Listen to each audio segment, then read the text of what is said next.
नमाज छोड़ने का अंजाम। नमाज इस्लाम का दूसरा रक्न है और इसे जानबूझकर छोड़ना बड़ा गुनाह है। कुरान में है, नमाज छोड़ने वालों पर अफसोस है। नबी सल्लल्लाहु अलैहि वसल्लम ने फरमाया, इंसान और कुफ्र के बीच फ़र्क नमाज है।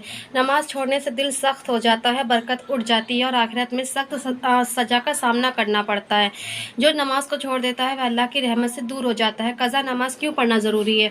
नमाज मुसलमान की ज़िंदगी का सबसे अहम फ़र्ज़ है। अगर किसी मजबूरी या लापरवाही से नमाज छूट जाए तो उसे भूलना नहीं चाहिए, बल्कि उसकी कज़ा पढ़ना बहुत ज़रूरी है, क्योंकि नमाज का हिसाब सबसे पहले होगा और अगर छूटी नमाज़ों का हिसाब बिगड़ा तो इंसान की आखिरत खतरे में पड़ सकती है। कज़ा नमाज पढ़ना सिर्फ गुनाह से बचने का तरीका नहीं, बल्कि अल्लाह की रहमत हासिल करने का ज़रिया भी है। इंसान अगर सच्चे दिल से तौबा कर ले और छूटी नमाज़ों का कज़ा अदा करे तो अल्लाह उसे माफ़ करके करीब कर लेता है। छूटी हुई नमाज का हिसाब कैसे होगा? क़यामत के दिन सबसे पहले नमाज का हिसाब होगा। अगर नमाज ठीक हुई तो बाकी अमाल भी आसान होंगे, लेकिन अगर नमाज अधूरी या छूटी हुई मिली तो इंसान बड़ी मुश्किल में फंस सकता है। हदीस में आया है कि नमाज इस्लाम की बुनियाद है, जब ये गिर जाए तो पूरा अमल गिर सकता है। अगर किसी की नमाजें छूट गई हैं तो उसे चाहिए कि दुनिया में ही वो कज़ा कर ले, अल्लाह से माफ़ी मांगे, क्योंकि आखिरत में किसी का बहाना नहीं चलेगा। सिर्फ तौबा और कज़ा नमाज ही उस सख्त हिसाब से बचाने वाली है। कज़ा नमाज कब और कैसे अदा करें? कज़ा नमाज अदा करना आसान भी है और ज़िम्मेदारी भी। अगर किसी की नमाज छूट गई हो तो वह किसी भी वक्त उसकी कज़ा पढ़ सकता है।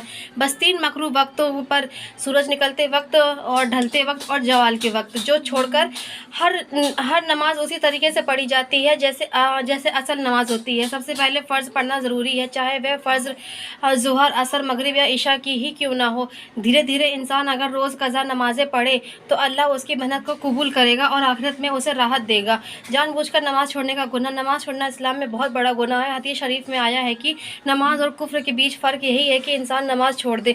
जो शख्स जानबूझकर नमाज छोड़ता है वह अल्लाह की रहमत से दूर हो जाता है और उसकी ज़िंदगी गुनाहों में भर जाती है। लेकिन अल्लाह की रहमत बहुत बड़ी है। अगर कोई बंदा सच्चे दिल से तौबा भी कर ले और छोटी नमाज़ों की कज़ा अदा करना शुरू कर दे तो अल्लाह उसके गुनाह भी माफ़ कर देता है। नमाज छोड़ने का गुनाह भले बड़ा है, लेकिन तौबा और कज़ा उसका इलाज भी है।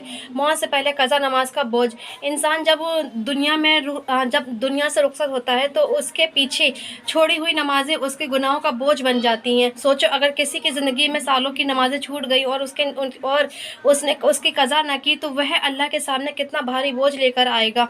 और कब्र में सबसे पहले नमाज का सवाल होगा और अगर जवाब ना हुआ तो अजाब से बचना मुश्किल हो जाएगा। इसलिए मौत से पहले छूटी हुई नमाज़ों की कज़ा कर लेना ज़रूरी है। ये अमल इंसान को अल्लाह के सामने हल्का और शर्म से बचाने वाला बनाता है।